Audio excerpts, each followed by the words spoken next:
दिनाचे कल्याण श्रेष्ठ आहे हे साधन धन्य धन्य ही संगती देवा इच्छिती लक्ष्मणा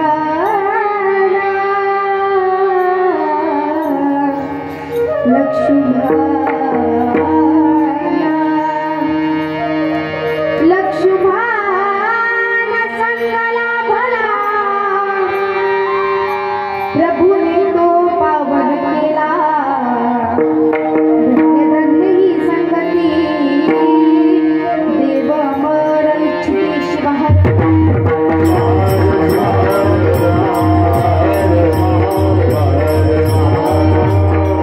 संत संग जाला भला तिन्ही लोकी मान्य झाला धन्य धन्य ही संगती देव अमर इच्छिते गुरुर्ब्रह्मा गुरुर्विष्णू गुरुर्देवो महेश्वरा गुरुर साक्षात परब्रह्मा तस्मै श्री गुरुवे नमः तस्मै श्री गुरुवे नमः तस्मै श्री गुरुवे नमः श्री गणेशाय नमः श्री सरस्वती नमः श्री गुरुभ्यो नमः जय दयादी सदा शिवा परब्रह्माद्यानंद वैभवा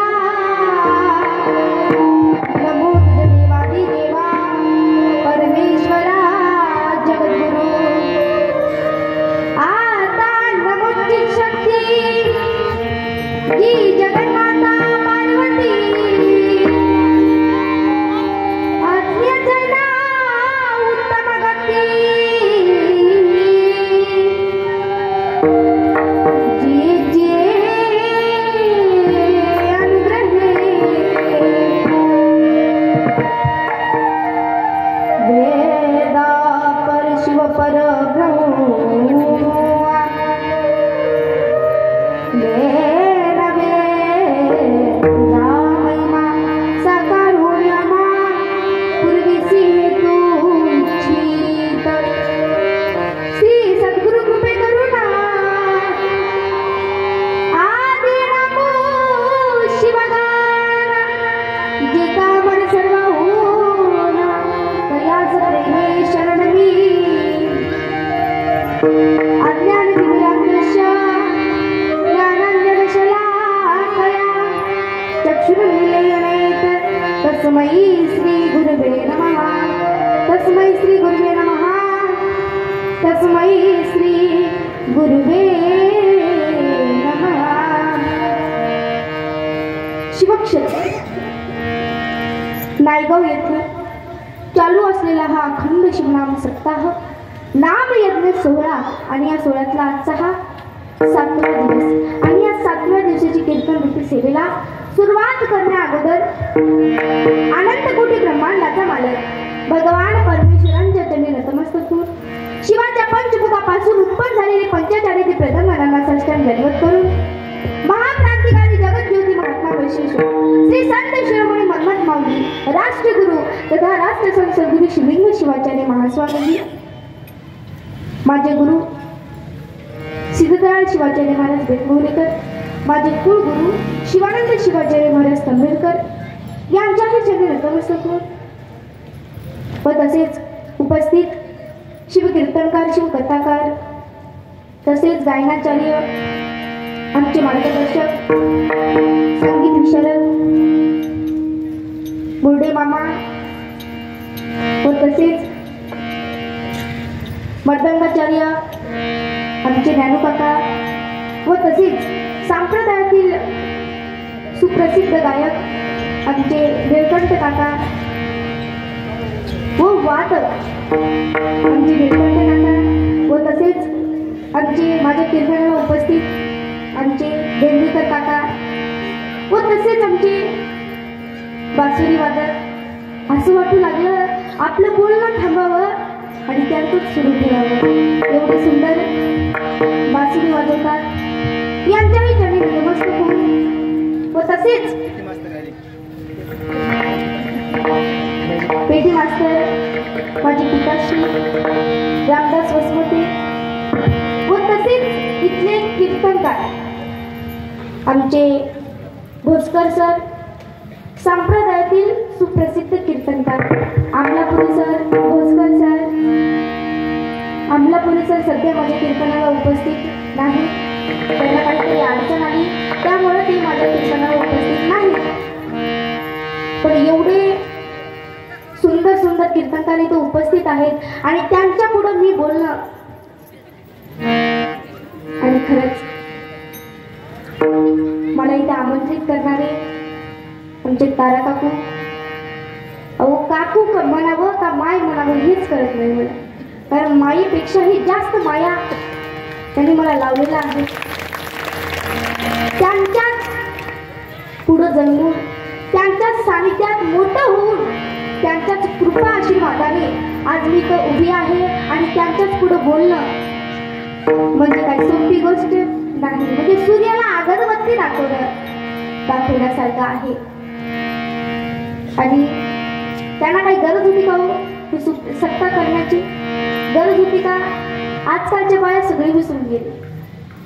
सत्ता झालं मस्त साड्या घालतात अंगात आणि सत्ता झालं की संपलं. हा संक्रांत. मग संक्रांतीला काय होतं तुम्ही? ड्रेस का साडी? आजकालची बाया कोणी पण साडी घेणार चालेल आणि आपली संस्कृती मागे पडू नये म्हणून आमचे काकू हे सप्ताह चालवतात. आणि या सप्त्यामध्ये आपल्याला दररोज यायचं आहे, भगवंताचं नामचिंतन करायचं आहे. नामचिंतन केल्याने काय होतं तर आपल्याला मोक्षाची प्राप्ती होते. म्हणून सर्वांनी कीर्तनाला यायचं. आजचा हा 7वा दिवस आहे. कोणता? 7वा. उद्याचा 8वा म्हणजे प्रसाद. काय झालं महाराज, आता मी इथंच होते. एक बाई दुसऱ्या बाईला बोलू लागली, का ग आज कीर्तनाला येतेस का? ती म्हणे नाही बाबा मी नाही येत, आता मी थकली. उद्या येतेस का? उद्या भंडारा आहे. येते ना मी उद्या. भंडारासाठी आलं पण चालते का? नाही, कीर्तनासाठी सुद्धा या. मला घडवलेली आमचे बिराजदार सर.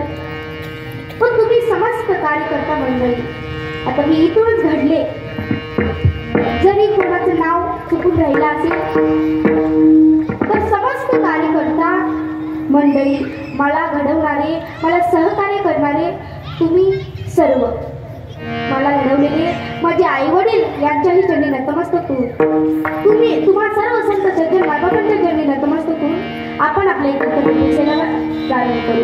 तुझे नाम रे घेऊनी,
आपण पुन्हा एकदा भगवान परमेश्वराचं नाम कीर्तन करून आपण आपले कीर्तन सेवेला प्रारंभ करू. शिवाय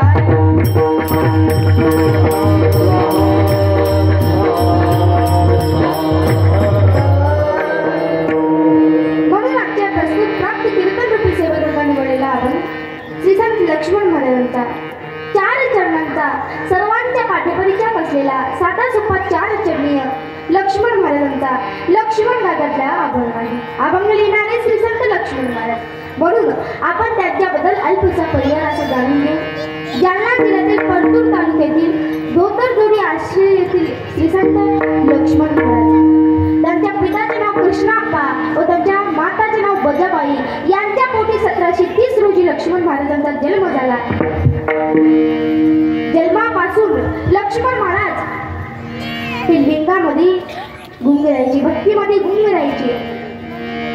त्याची फलश्रुती अशी झाली, त्यांना जगद्गुरु प्रसिद्ध महास्वामीजींची प्राप्ती झाली आणि त्यांच्या अशा या संगतीमध्ये येऊन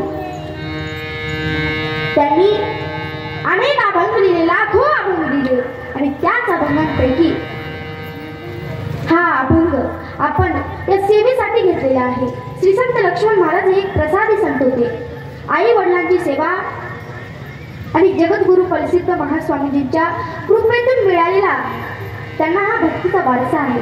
नव्हे तर प्रत्यक्ष साधू संतांच्या सानिध्यामध्ये गेल्याच्या नंतरचा आलेला अनुभव ते या अभंगाच्या माध्यमातून सांगू लागले. बोले बाबांनो, संत संग झाला भला दिवी लोकी मान्य झाला. ज्या जीवाला, ज्या भक्ताला साधू संतांचा संग लाभतो, स्वर्ग मृत्यू पाताळ या तिन्ही लोकांमध्ये त्याला मान्यता आहे. नव्हे तर याच्याही पुढे जाऊन सांगितलं, ज्या भक्ताला साधू संतांचा संग लाभला तो देवापेक्षाही श्रेष्ठ आहे. का म्हणले महाराज? देवापेक्षाही तो श्रेष्ठ का आहे? कारण ही संगती कशी आहे? धन्य धन्य ही संगती देव अमर इच्छिती. ही संगती कशी आहे? धन्य आहे. या संगतीचं महत्व सांगत असताना लोकाने परिसाची धरली संगती तेरे पूर्वस्थिती पालट. पूर्वस्थितीचा पालट होतो. लोखंडाचं सोनं होतं, पण या लोखंडाने एकच करावं, त्या परिसरूपी संतांच्या सानिध्यामध्ये जाऊन आपल्या जीवनाचं सोनं करून घ्यावं. आता आपल्याला करता येतं सोनं, पण आपल्याला संतांच्या सानिध्यामध्ये मात्र जाऊ वाटत नाही. आपल्याला आपला संसार इतका प्रेमळ आहे की आपल्याला ते सोडू वाटत नाही. असं करायचं नाही, कारण ही संगती कशी आहे? धन्य धन्य ही संगती देवा अमर इच्छिती. आणि या संगतीमध्ये गेल्यानंतर काय होतं? होय दिनाचे कल्याण श्रेष्ठ आहे हे सांगलं. दीन दुबळ्याचं कल्याण करणारी, रंजन गांजन आपल्याचं करणारी, स्वतः चंदनासारखं झिजल पण दुसऱ्याला मात्र सुगंध देणारी ही संगती आहे. पण या साधनाचा आपल्याला वापर करता येणं मात्र अनिवार्य. हे साधन श्रेष्ठ आहे. आता माझ्याकडून माईक ठेवलेला आहे, याचा जर वापर केला तर माझा आवाज तुमच्यापर्यंत पोहोचू शकेल. सिस्टीम सुंदर आहे, पण मी जर पुढचा माईकच जर बंद केला तर माझा आवाज तुमच्यापर्यंत पोहोचू शकेल का? हो, नाही शकणार. हे साधन श्रेष्ठ आहे, फक्त या साधनाचा आपल्याला वापर करता आलं पाहिजे आणि ते वापर करता येणंच खऱ्या अर्थानं ज्ञान. आणि लक्ष्मण महाराज सांगतात, मला संतांचा संग लाभला. कुणाचा? लक्ष्मण संग लाभला. लक्ष्मण महाराजांना संघ लाभला कुणाचा? जगद्गुरु प्रसिद्ध महास्वामीजींच्या अशा संगतीमध्ये येऊन आपण पण जर आपले वाटते होऊ शकता, आपलं पण कुठेतरी नाव निघू शकते, पण आपण एकच केलं पाहिजे तर त्या परिसरूपी संतांच्या सानिध्यामध्ये जाऊन आपल्या जीवनाचं सार्थक करून घेतलं पाहिजे आणि त्याशिवाय दुसरा मार्ग नाही. आपण सतत भक्ती केली पाहिजे. लक्ष्मण महाराज सांगतात, मी या संगतीमध्ये आलो म्हणून काय झालं? प्रभूने तो पावन केला, प्रभूने तो पावन केला. त्याचा अर्थ असा आहे, या संगतीमध्ये आल्याच्या नंतर त्याचा लाभ कसा होतो? आपल्या जीवनाचं सार्थक होतं आणि त्याच या संगतीमुळेच श्री संत लक्ष्मण महाराजांनी लाखो अभंग लिहिले आणि त्या अभंगातला आजचा अभंग आपण हे सेवेसाठी, या सेवेसाठी 7व्या दिवसाच्या सेवेसाठी निवडलेला आहे. मग आपल्याला काय केलं पाहिजे तर धन्य धन्य ही संगती देवा अमर इच्छिती शिवार.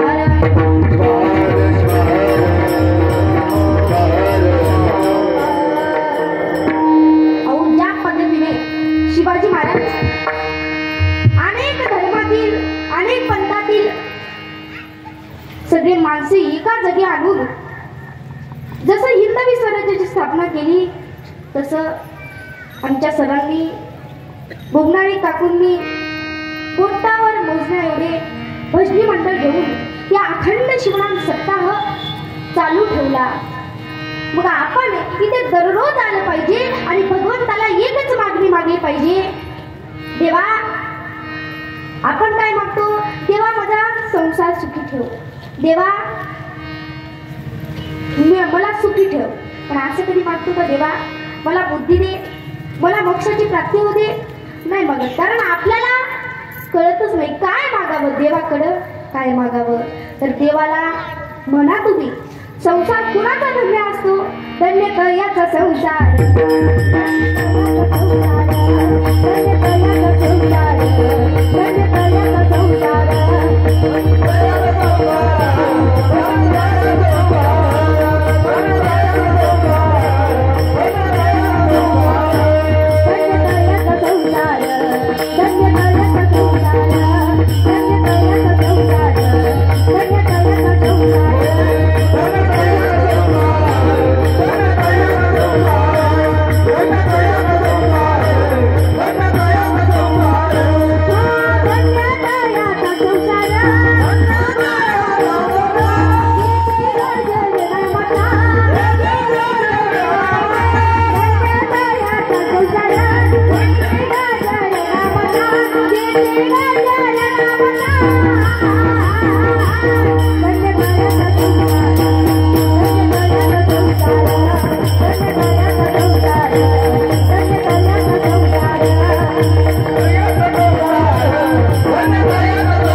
गजर नामाचा कांता पुत्र बंधुजन अवघे शरण देवासी. कुणाचा संसार धन्य? ज्याच्या संसारामध्ये सतत भगवंताचं नाम चिंतन असतं आणि ज्याच्या संसारामध्ये नाम चिंतन असतं त्या घरामध्ये भक्ती नाही. शास्त्र सांगतं ज्या घरामध्ये दीक्षा संस्कार होतो, आपण वीर सेवा आहोत, पण आपल्या गळ्यात लिंग नाही आहे म्हणजे महाराज, पण कुठंतरी खुट्टीला अडकून, कोणतं तरी गाड करते, कोणतं तरी डब्यात असं असलं तर चालतं का? नाही चालत, कारण आपण वीर सेवा आहोत आणि या वीर सेव धर्मामध्ये एकच असा धर्म आहे, एकच असा वंश आहे आणि तो वंश म्हणजे भक्ती, भगवंत, नामचिंतन. हे सगळं केल्यानंच आपल्याला मोक्षाची प्राप्ती होते. पण आपल्याला हे करायला कंटाळा येतो. कंटाळा आणायचा नाही. आयत बसून खायला सांगितलं का? नाही. घरी उद्योग करीती वाचे वदती शिव. उद्योग करा, कर्म करा, कष्ट करा आणि त्यासोबत भगवंताचं नाम चिंतन करा. आता एवढं सांगून सुद्धा आपल्याला कळत नाही. सांगा मी काय करू,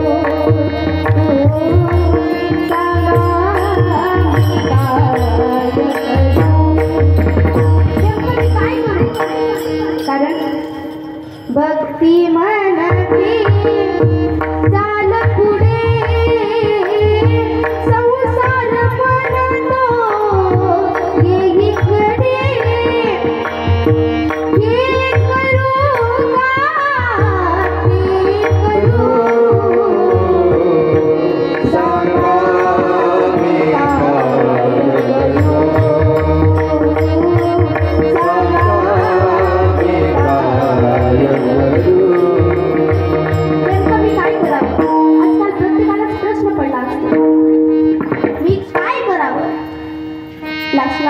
राष्ट्रसंत तुकडोजी महाराज आपल्याला उत्तर देतात. म्हणतात बाबांनो, भक्ती करून जो पोट भरेल तुकड्यामध्ये त्याला मोक्ष मिळेल. वेड्या मानवा तू नको घाबरू, वेड्या मानवा तू नको घाबरू.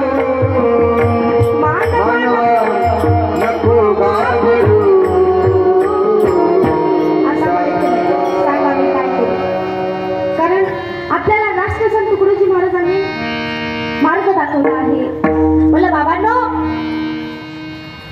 तुला घाबरायची गरज नाही, तू चाल पुढे. कारण हा भक्तीचा मार्ग कसा आहे?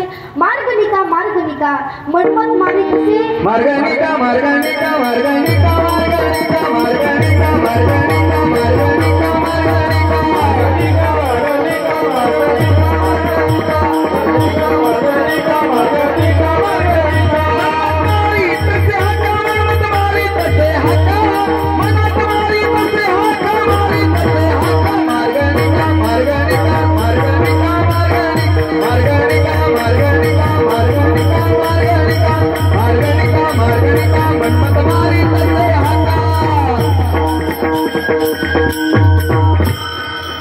मार्गनिका मार्गनिका मनमत मारी तसे आता.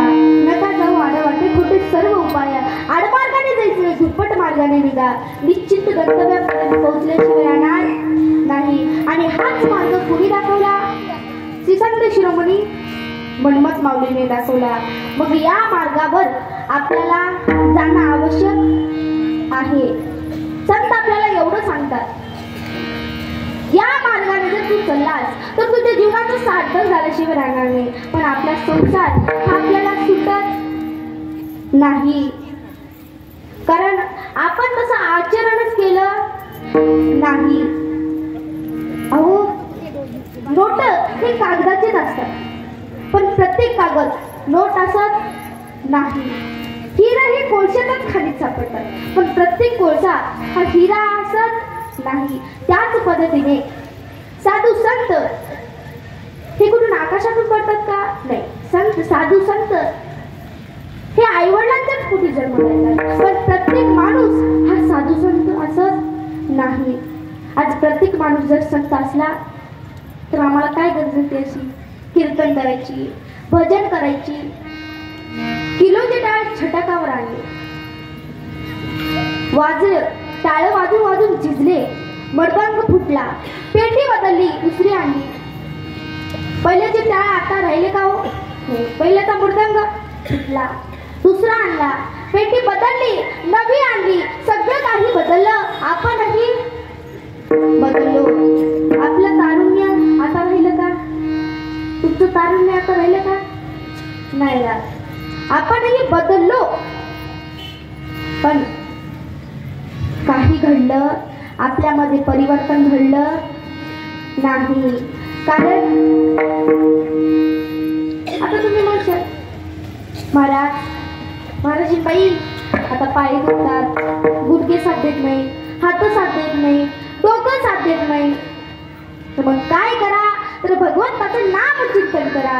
आपण सर्वजण संत ना होण्याची खंत ही आहे की आपण त्या पद्धतीने आचरणच केलं नाही. ऐसे संत जन अवतरती कोठे सत्पुरुषांचे पेठे ज्यांचे घरी मनुनी मागते जन्म मानवाचा त्याहुनी मोक्षाचा लाभ मोठा मनुनी मागते जन्म मानवाचा. आपण संत न होण्याची खंती आहे की आपण त्या पद्धतीने आचरणच केलं नाही. आपण साधू संत कधी होता? या जन्मामध्ये जर आपण पुण्य केलं, सतत भक्ती केली तर आपण पुढच्या जन्मामध्ये अवश्य आपल्याला हा जन्म मिळाल्याशिवाय राहणार नाही. पण आपण तसं करतो का? नाही करत. अहो, लक्ष्मण महाराजांचं हातावर इष्टलिंग घेतल्या ध्यान लावायचं. आपल्याला लागतं का? आपलं देवघर सुद्धा कुठं असतो? किचन मध्ये असतो.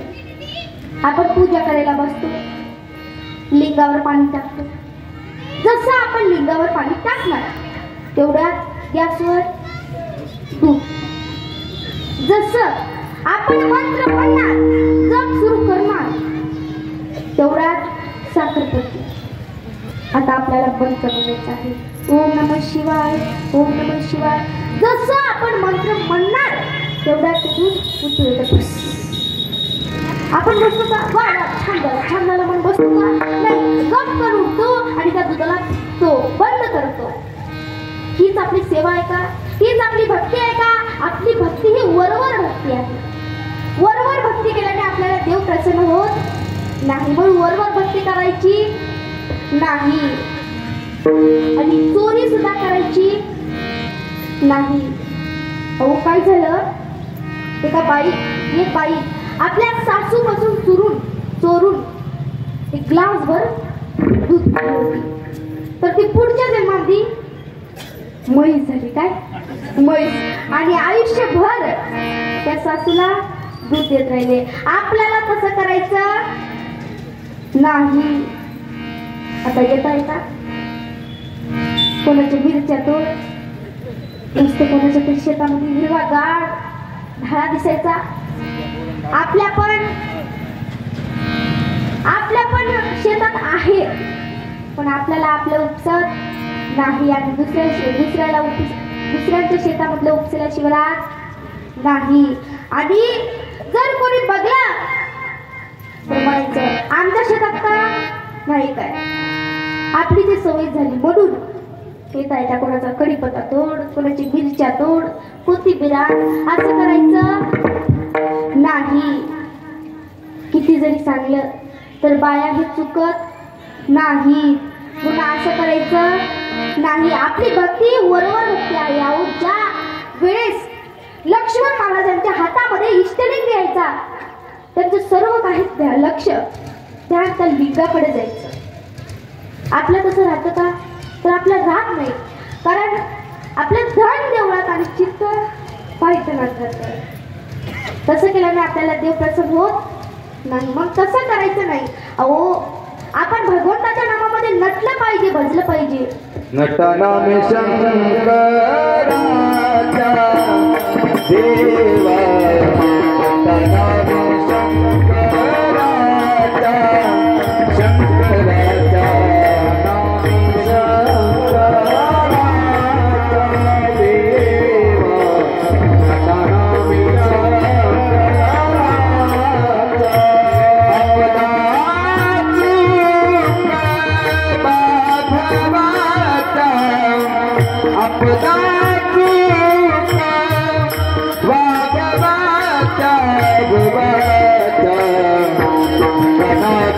Yeah.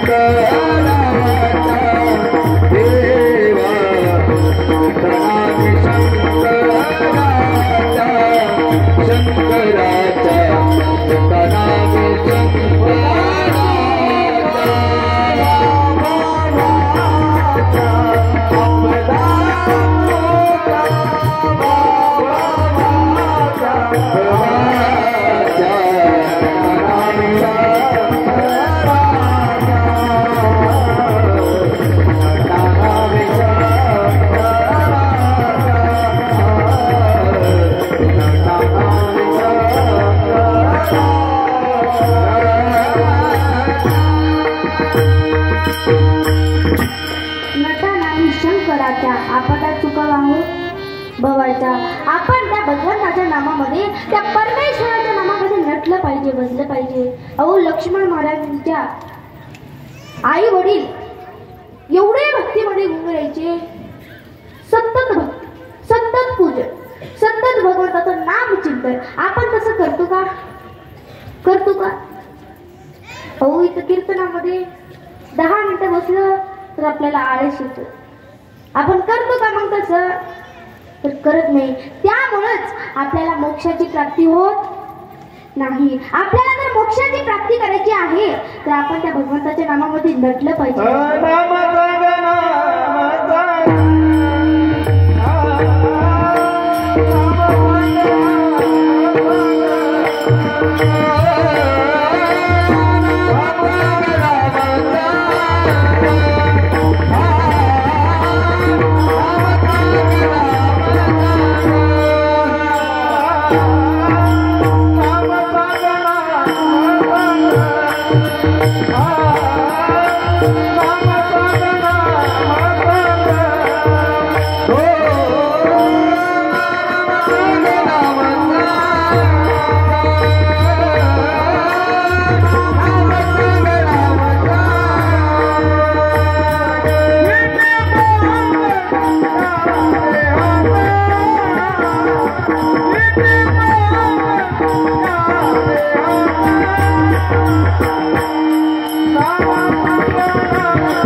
मोक्षाची प्राप्ती झाल्याशिवाय राहणार नाही.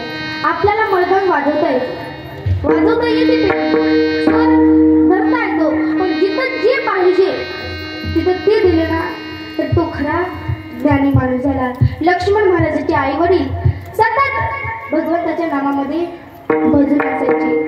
तर एक वेळेस आपण वर हात करून भजन करू. बोला भजवन शंकर सदा शिवा भजमन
अरण्यामध्ये पदार्पण केले.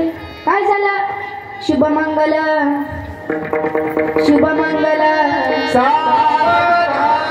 शुभमंगल. आता श्रीसंत लक्ष्मण महाराज हे संसारामध्ये गुंतले. त्याला कन्या झाला, बाळ झालं. रुनु जुनु वाजे पैजना. आता लक्ष्मण महाराजांचं जेवढंही काही लक्ष होतं ते सर्व लक्ष या संसारामध्ये गेलं. आणि काय झालं तर लक्ष्मण महाराज हे संसार सोडून जाऊ लागले, निघाले. लक्ष्मण महाराज म्हणू लागले, माझं सर्व काही मन हे भक्ती सोडून संसारामध्ये चाललंय आणि असं मी होऊ देणार नाही. निघाले श्री संत लक्ष्मण महाराज आणि जाता जाता म्हणू लागले, पुरे पुरे हा संसार, पुरे पुरे हा संसार.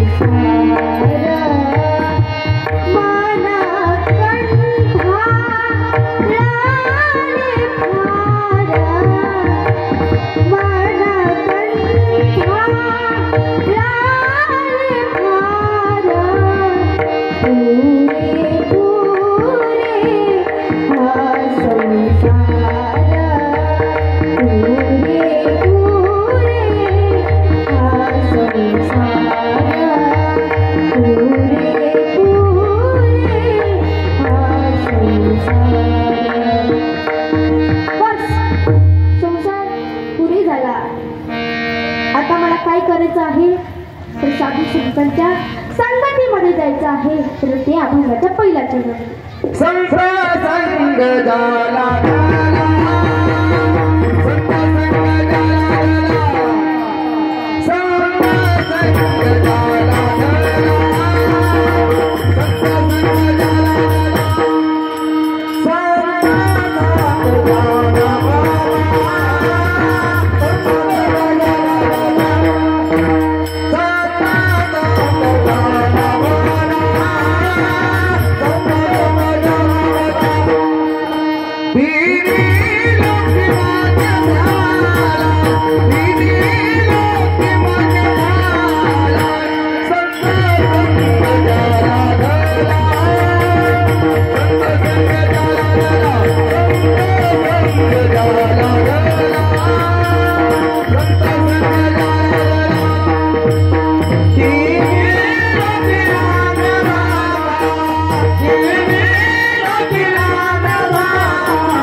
संत संग ज्याला भला तिन्ही लोकी मान्य झाला. संतांचा संग लाभल्यामुळे काय झालं तर हे साधक त्या तिन्ही लोकांमध्ये मान्य झालं.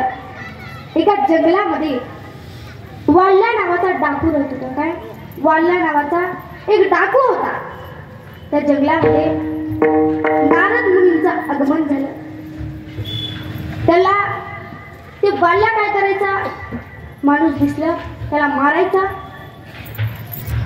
त्याच्यापाशी जे पैसे आहेत, जे धन आहे ते काढून घ्यायचा आणि त्याच्या नावाचा एक खडा रांजणामध्ये टाकायचा. अशी 7 रांजणं त्या वाल्याने पाप केलं होतं. तुमच्यावर तेवढं घडलं का तर नाही. तेवढं आमच्याकडून पाप घडलं नाही, पण कळत न कळत घडलं असेल तर तो वाल्या नारद मुनी जवळ गेला आणि मला तुला मारायचे असं म्हणू लागला. नारद मुनी म्हणू लागले, तू हे जे करतोयस ते कुणासाठी करतोयस? तो वाल्या म्हणला, माझी आई आहे, माझी बायको आहे, माझे लेकरं आहे, मी त्यांच्यासाठी करतो. पण नारद मुनी म्हणले, हे तू करायलाच ते पाप आहे. या पापामध्ये कोण कोण भागीदार होणार हे विचारून मी जा, तुझ्या आईला विचारून ये मला. वाल्या धावत धावत गेला, आईकडे गेला, म्हणाला, आई मी जे हे करतोय ते पाप आहे, या पापामध्ये तू भागीदार होणार का? आई काय म्हणली असेल महाराज? आई म्हणली, तू केलास तू भर, तुला सांभाळण्याची जबाबदारी आम्हाला, आम्हाला सांभाळण्याची जबाबदारी तुमची, तू केलास तू भर. वाल्या धावत धावत बायकोकडे गेला आणि म्हणाला, धाव. बायको पळत पळत आली आणि म्हणाली, काय झालं? वाल्या म्हणाला, मी जे हे करतोय ते पाप आहे, या पापामध्ये तू भागीदार होणार का? काय? मी जे हे करतोय ते पाप आहे, या पापामध्ये तू भागीदार होणार का? त्याची बायको म्हणू लागली, सकाळी जाळण काढताना मला विंचू चावला, वेदना तुम्हाला होते का? नाही. तर तुम्ही गेला, तुम्ही भरा. लाशला वाढल्या लेकराकडे गेला आणि म्हणाला, बाळ मी जे करतोय ते पाप आहे, या पापामध्ये तू भागीदार होणार का? बाळ सुद्धा म्हणलं, तुम्ही केलं तुम्ही भरा, माझी काही ह्याच्यात चूक नाही. वाढल्या धावत धावत धावत नारद मुनीकडे गेला आणि म्हणाला, नारद मुनी मी चुकलो. आणि नारद मुनीच्या पायावर साष्टांग दंडवत घातला.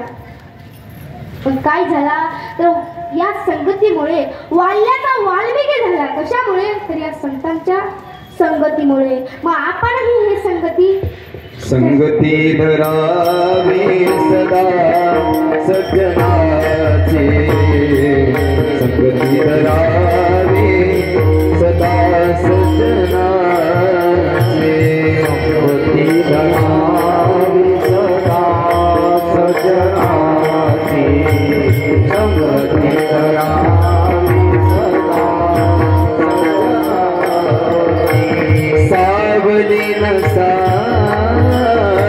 सावली नसावी गदा दुर्जनाची, संगती धरावी सदा सज्जनाची, संगती धरावी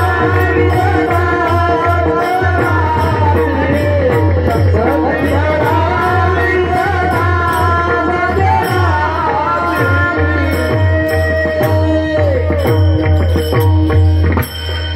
संगती करावी सदा सज्जनाची, सावली नसावी कधी दुर्जनाची.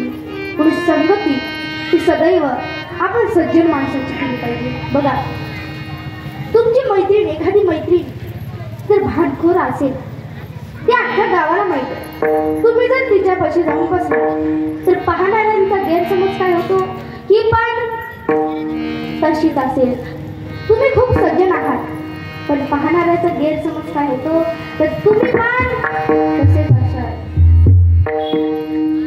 संगतीने मोल कमी होतं, संगतीने माणूस घडतं आणि संगतीनेच माणूस बिघडतं. म्हणून आपल्या हातात आहे संगती कुणाची करावी. सज्जनाची संगती भेटणार आणि दुर्जनाची केल्याशिवाय राहणार. म्हणून संगती ही सदैव आपण सज्जन व्यक्तीची केली पाहिजे, सज्जन माणसाची केली पाहिजे. या संगतीमुळं बाल्याचा वाल्मिकी झाला. मग आपल्या जीवनाचे काय सार्थक काय होत नाही, कारण आपण तशी संगती धरत नाही. पाण्याने कोणाची संगत धरावी? पाण्याने कोणाची संगत धरावी? दुधाची. पाणी, थोडस पाणी ते दुधात मिक्स केलं तर त्या दुधाचंही मोल वाढतं आणि पाण्याचंही वाढतं. पासमंद आणि भेळ करणारे, भेसळ करणारे खूप हुशार आहेत, कारण बासमती तांदूळासारखेच खडे तांदूळ, शेंगदाण्यासारखेच खडे शेंगदाणे. तर काय होतं ते केल्याने, तर त्याचंही त्या खड्यालाही तेवढाच मोल येतो. बघा, आपणही संतांच्या संगतीमध्ये जाऊन आपला मोल वाढवायचं आहे, आपल्या जीवनाचं सार्थक करून घ्यायचं आहे. म्हणून श्री संत लक्ष्मण महाराज अभंगाच्या दुसऱ्या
नाही. पण आपण तसं करतो का? आपण ही संगती धरत नाही. आपण कुणाची संगती धरतो? पिणाऱ्याची, खाणाऱ्याची. आपण आशाची संगत धरतो. पण आशाची संगत धरल्याने काय होतं तर आपल्या जीवनाचं, आपलं जीवन असंच व्यर्थ वाया जातं. हा जन्म हा खूप श्रेष्ठ आहे, याला वाया जाऊ देऊ नका. काहीतरी करून दाखवा. आणि या संसारामध्ये काहीच पडलेलं नाही. आणि एक लक्षात ठेवा, आपण केलेली प्रतिज्ञा ही जास्त वेळ टिकत नाही. एका गावामध्ये म्हणजे नायगाव याच गावामध्ये एक म्हातारी आणि एक म्हातारा राहत होतं. म्हातारा दररोज मशा सोडायला जायचं. त्याच्या नातानं त्याला स्क्रीन टचचा मोबाईल घेऊन दिला होता आणि कानात हेडफोन, ब्लूटूथ. आता म्हातारा 80 वर्षाच्या म्हाताऱ्याने काय ऐकावं? कोणतं भोजन ऐकावं, कीर्तन ऐकावं, शिवपाठ ऐकावं? म्हातारं गाणं ऐकत होतं. कोणतं? आमदा लगीन करावं पाहिजे. कोणतं गाणं ऐकत होतं? आमदा लगीन करावं पाहिजे. असंच वैजनाथ मामा तिथून चालले होते. ते बोलले, अरे हे तर नायगावचं, मी चांगलं कळतो या म्हाताऱ्याला. गेले हळू सगळे एका कानातले हेडफोन घेतलं आणि आपल्या कानात घातलं. म्हातारा ऐकत आहे, हे गाणं ऐकत आहे, आमदा लगीन करावं पाहिजे. अशी गाडीला किक मारली, निघाले म्हातारीकडे. म्हातारीकडे गेले, म्हणाले, आजीबाई आपलं म्हातारं बिघडलं. खरंच आपलं म्हातारं बिघडलं. आजी म्हणाली, काय झालं? आपलं म्हातारं ऐकते. काय ऐकते? शिवपाठ अजिबात नाही, कीर्तन नाही, कोणतं भजन अजिबातच नाही, गाणं ऐकते. कोणतं? आमदा लगीन करावं पाहिजे. असं येऊ दे म्हाताऱ्याला. आता नाही गावातली म्हातारी म्हणजे पद्धतच.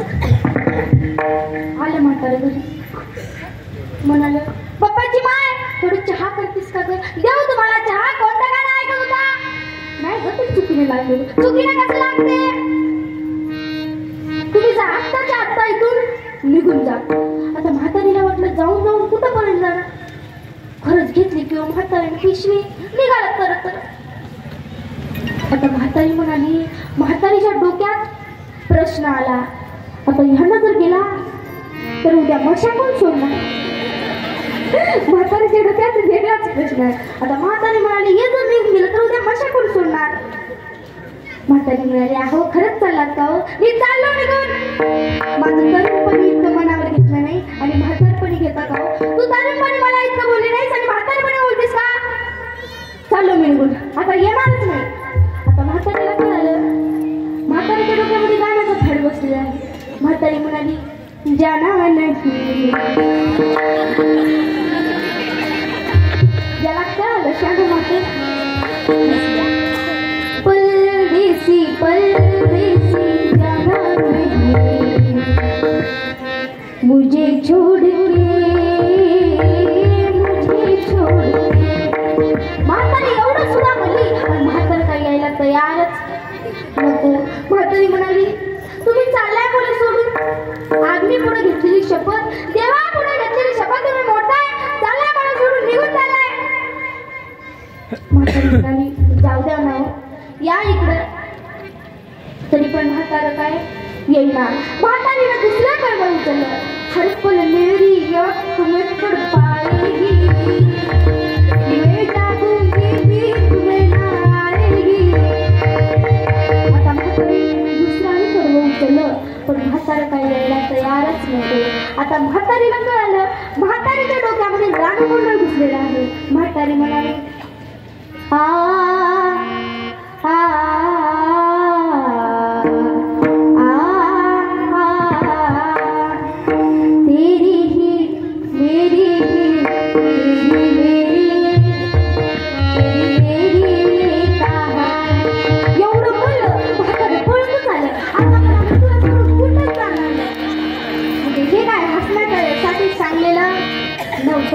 याचा तात्पर्य असा आहे, आपण केलेली प्रतिज्ञा ही जास्त वेळ टिकत नाही. आपण ज्या पद्धतीने त्या म्हाताऱ्याच्या डोक्यामध्ये गाण्याचा फॅड बसलेला होता त्याच पद्धतीने आपल्या डोक्यामध्ये या भगवंताचा फॅड बसलेला पाहिजे. म्हणून एक वेळेस आपण वऱ्हाड काढून टाळी वाजून मुखातून नाम स्मरण करू आणि जोपर्यंत वऱ्हाड करून टाळी वाजून भजन करणार नाही तोपर्यंत भजन बंद होणार. हातवर करा सर्वांनी. बोला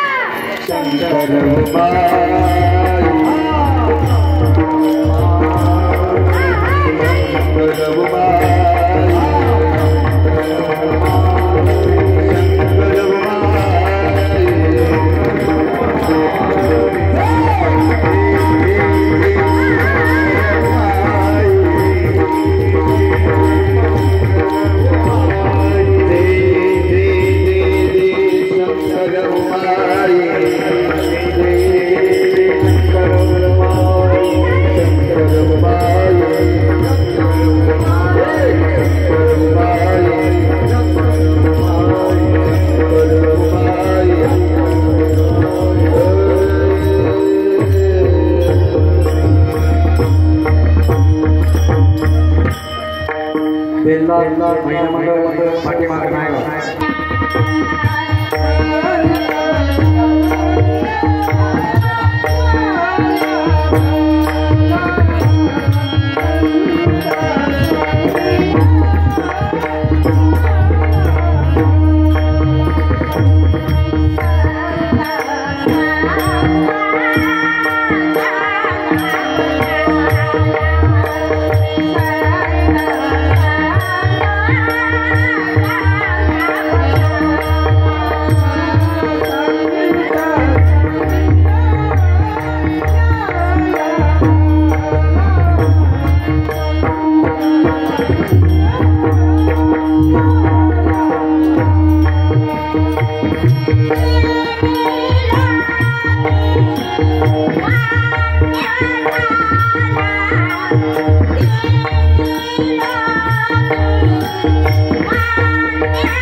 संपलेला आहे. तर आता आपण उत्तरार्धाकडे वळू आणि मी तुम्हाला एक सांगते, टाळी वाजवण्याचे फायदे हे खूप आहेत. आपण आता प्रसाद घेतला, पोटापुढं टाळी वाजवल्याने पचन, आपण जे प्रसाद खाल्ला ते पचन व्यवस्थित होतं.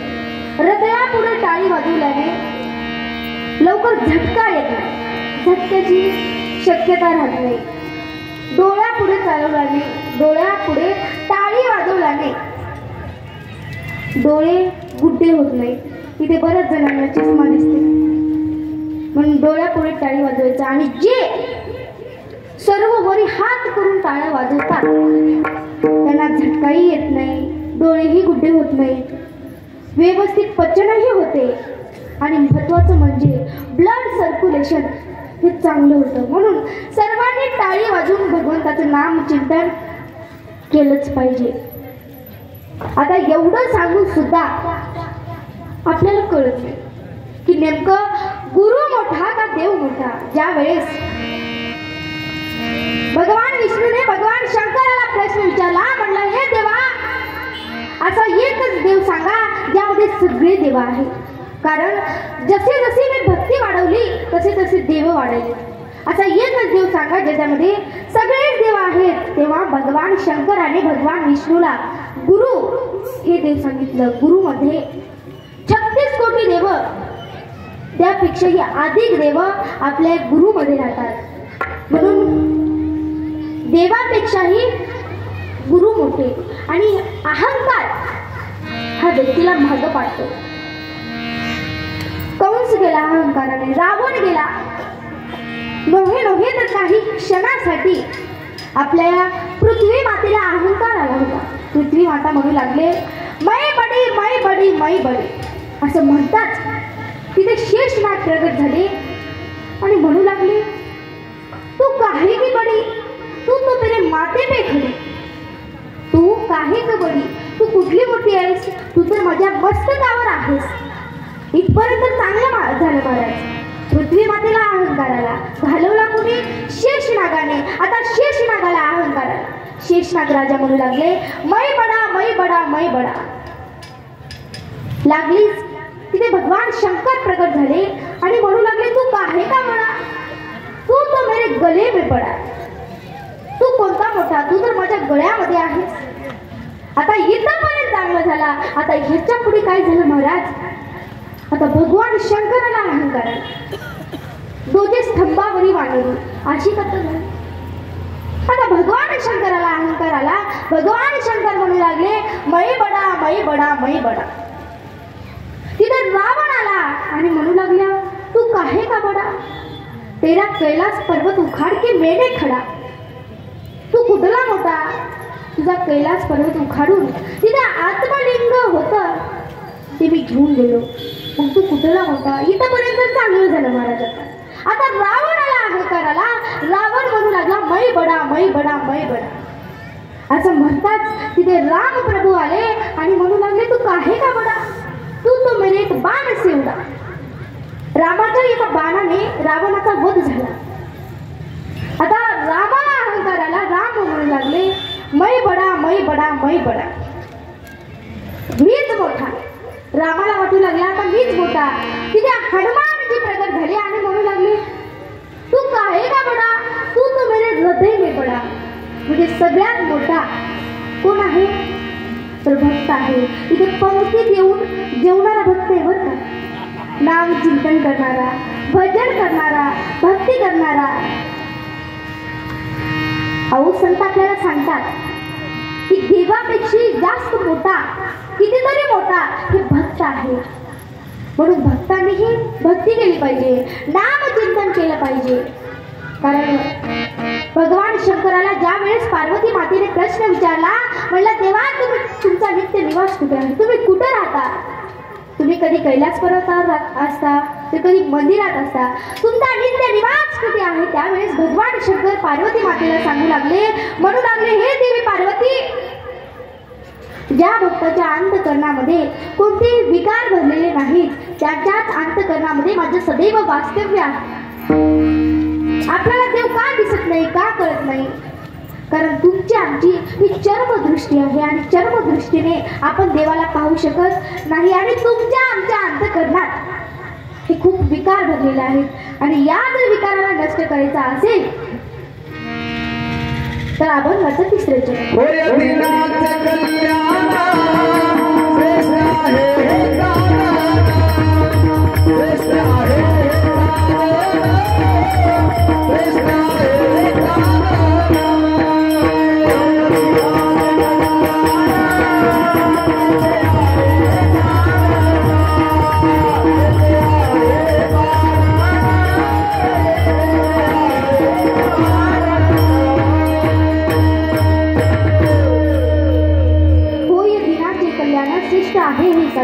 श्रीसंत लक्ष्मण महाराज अभंगाच्या तिसऱ्या चरणामध्ये सांगतात, आपल्या जर मनातले, आपल्या हृदयातले जर विकार नष्ट करायचे असतील तर या साधनाचा आपल्याला वापर केला पाहिजे. आणि जो व्यक्ती या साधनाचा वापर करतो त्याच्या जीवनाचं सार्थक झाल्याशिवाय, त्याला मोक्षाची प्राप्ती झाल्याशिवाय राहणार नाही. आता एवढं सांगून सुद्धा काही लोकांना कळत नाही, गुरु मोठा का देव मोठा? गुरु थोर म्हणावा की देव थोर म्हणावा, आदि नमस्कार, आदि नमस्कार कुणाशी करावा, बला बसतो गुरु थोर वाटे, कयाचा प्रसाद शिवसांब घ्या प्रसाद. मिळाला का प्रसाद? म्हणून सर्वात मोठा हे गुरु आहे आणि गुरुपेक्षाही मोठे हे आपण आहोत. म्हणून सदैव आपण भगवंताची भक्ती केली पाहिजे. भगवंताची भक्ती केल्याने आपल्या अंतकरणामधले विकार नष्ट होतात आणि त्याच्यात वास्तव्य कोणाचं राहतं तर भगवान शंकराचं. आणि खरंच शिवाजी महाराजांच्या काळामध्ये त्याला झोपताना एक पाळणा होता आणि उठताना एक पाळणा होता. कुणी बाळ खुरे निज अतारे सखया, उठ रे शिवराया, शिवराया देशात घुसून ते चोर, झाले पुन्हा सिर जोर,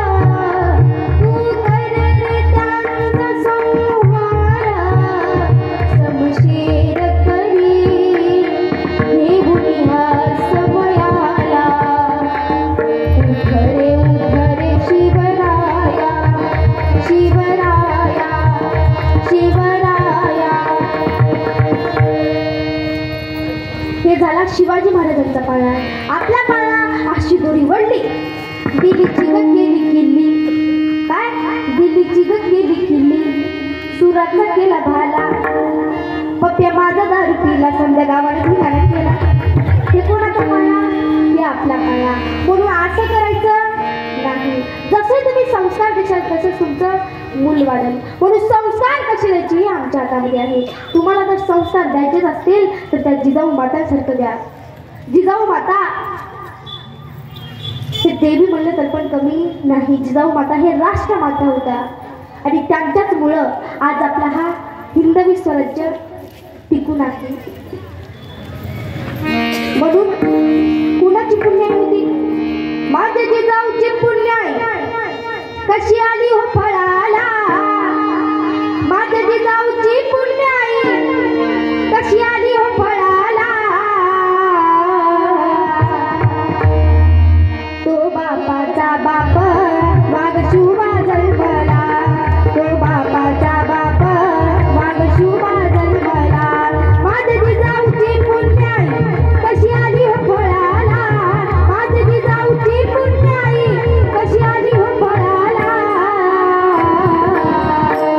तो बापाचा बाप वाघ शुभा जन्मला, तो बापाचा बाप वाघ शुभा जन्मला, वाघ शुभा जन्मला, वाघ शुभा जन्मला. जिजाऊ मातांच्या पुण्याईमुळं शिवाजी महाराज जन्माला आले. म्हणून एक वेळेस त्या देशासाठी, आपल्या धर्मासाठी आणि शिवाजी महाराजांसाठी एक बार जोरदार टाळ्या. म्हणूनच आपला देश पुण्यवंत आहे. म्हणून श्री संत लक्ष्मण महाराज अभंगाच्या शेवटच्या चरणासाठी लक्ष्मणा संगला लक्ष्मणा संगला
शेवटच्या चरणात सांगतात, धन्य धन्य ही संगती देवा अमर इच्छिती. शेवटच्या चरणात आपल्याला लक्ष्मण महाराज सांगतात, लक्ष्मण संग लाभला प्रभूने तो पावन केला. कशामुळे पावन केला? कारण ही संगती कशी आहे? धन्य धन्य ही संगती. जाता जाता एवढंच सांगते, वेळ भरपूर झालेला आहे. कुणीही व्यसन करू नका, कुणीही आपल्या आई वडिलांना उलट बोलू नका आणि बाहेर काढू नका. आईमध्ये काय असते? गोठ्यातली गाय असते, लंगडाचा पाय असते, दुधावरची साय असते. आई असते शिजोरी. आपल्या डोळ्याचे रात्रंदिवस चेती राहून ती आपल्याला जपते, हाताचा पाळणा करते, नेत्राची दिवे करते. पण आपल्याला अजून सुद्धा कळालं नाही की आई काय राहते. 32 झालं दुधाचे पाचनादी ही आईच आहे. आई काय करते? 9 महिने 9 दिवस दगडासारखं ओझं त्या पोटात झेलून आपल्याला जन्म दिला. तिला आपण उलट बोललं तर चालते का? पुन्हा आईला उलट बोलता का? अहो, आई गेल्यावर तुम्ही जगाचे राजेवर, पण या आईच्या प्रेमासाठी तुम्हाला भिकारी व्हावंच लागेल. कारण सगळ्यात मोठी कोण आहे?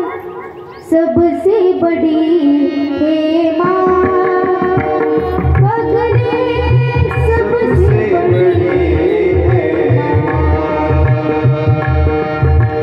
सबसे बड़ी माँ के बदले, सबसे बड़ी माँ से बढ़कर कोई नहीं है, वो देती है दुआ. बदले सबसे बड़ी है माँ, सबसे बड़ी है माँ, बदले सबसे